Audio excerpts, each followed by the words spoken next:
Low self-worth and suppressed painful memories and emotions can manifest themselves in the strangest of ways. And one of these includes an unexplained experience of uneasiness and restlessness, an intolerable combination of boredom and angst and anxiety and shame, a sense of not wanting to be in your own skin. And this is a particularly unpleasant experience that a lot of people have to live with, and we tend to be very poor predictors about what is actually going to give us any sense of relief. We tend to look to short-term fixes, things that will fill that void inside of us, that will distract us on the short term, that will numb us out a little bit so that we don't have to sit with the intolerable sensations that just feel so overwhelming.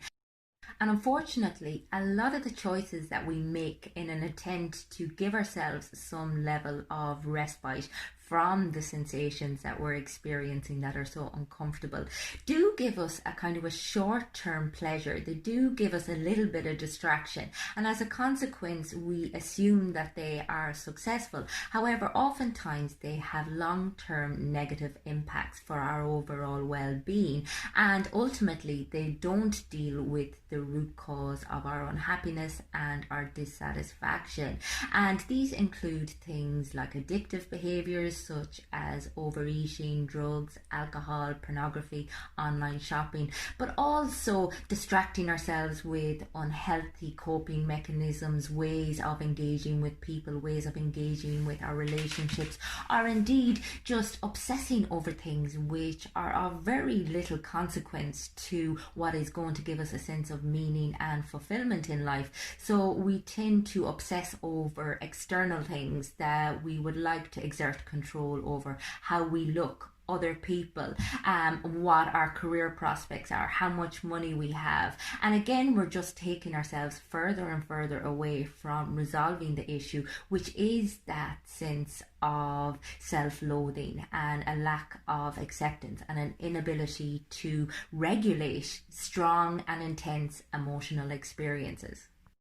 What further drives this conviction that we can almost buy our way out of this sense of unhappiness is the comparison that we're faced with on a daily basis. I mean, we constantly feel like we have to be superior to others, and when you couple that with a very low sense of self-worth, a very low sense of self, then you are continuously in a state of conflict. You're always comparing yourself to other people, and as a result you feel disconnected from yourself, but you also feel disconnected from other people. I mean, ultimately, if we want to feel more satisfied and fulfilled in life, then there are certain things that are really important. We need to create a sufficient level of self-awareness. We need to understand why we are who we are, why we feel how we feel, and why we think how we think, and be able to objectively look at the things that we are doing, the ways that we are thinking that are not beneficial to us and that don't serve us and that cause rifts in our relationships with others. Because another thing that is vitally important to our overall well-being is having deep, meaningful connections with people who are very like-minded, people who are on the same path. And we have a tendency to choose relationships based on very surface level characteristics, as opposed to finding people who we are in alignment with, who have the same values as us. And it's about recognizing that in order to form those relationships, we need to have a little bit more depth in our engagements, and in order to have that depth we need to be in touch with what we are actually experiencing so that we can share it, so that we can talk to other people. We also need to find a way to contribute. I mean, acts of service is a guaranteed way to get yourself out of your own head. when we help others, we ultimately feel so much better about ourselves, and this contributes to greater resilience and greater self-compassion. And ultimately, we could all do with being a little bit kinder to ourselves, and it's a fantastic consequence of contributing to others, trying to be a better person. It also helps us make more mindful and wiser choices when it comes to what it is that we consume. And this includes the nutritional side of things, but also the content that we engage with.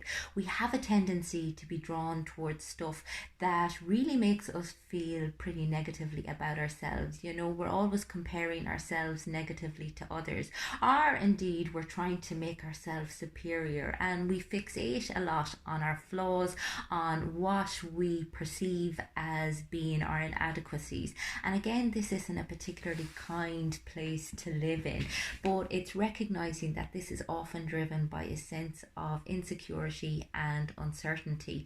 And the more we can meet ourselves where we're actually at, the more we can recognize some of the ways in which we think which don't exactly contribute to our well-being, the more likely we are to make better choices which will make us feel better about who it is that we are, get to know ourselves, get to know what our mindset is, get to know our emotional triggers, so that we're not as overwhelmed by them and we're not always in a state of autopilot, so just basically reacting as opposed to responding in life.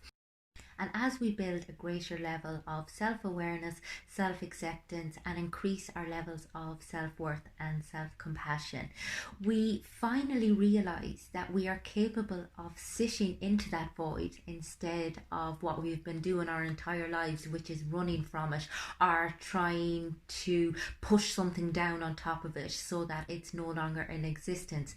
And when we sit into it, we are actually sitting with our dark side. We are recognizing ourselves in our totality, and that gives us such a sense of equanimity, a sense of love for all aspects of ourselves, and a sense of confidence in who we are, that it can be life-changing when we realize that what we've been running from forever has actually been ourselves, and we see ourselves in totality in a whole new light, and it allows us to create a new way of thinking, a new way of being. And I suppose it's something that takes work, because again, the way that we have been conditioned to think about ourselves, our past experiences, it's not like they can be erased. However, we can learn to tolerate sitting with ourselves, to not always have to numb out or avoid our experience, and to have a greater understanding of who we are and what our place is in the world, and consequently build a life of meaning and fulfillment, filled with strong connections with ourselves and with other people. If you'd like to work with me, get in touch with me on the website. It's fundamentals.ie.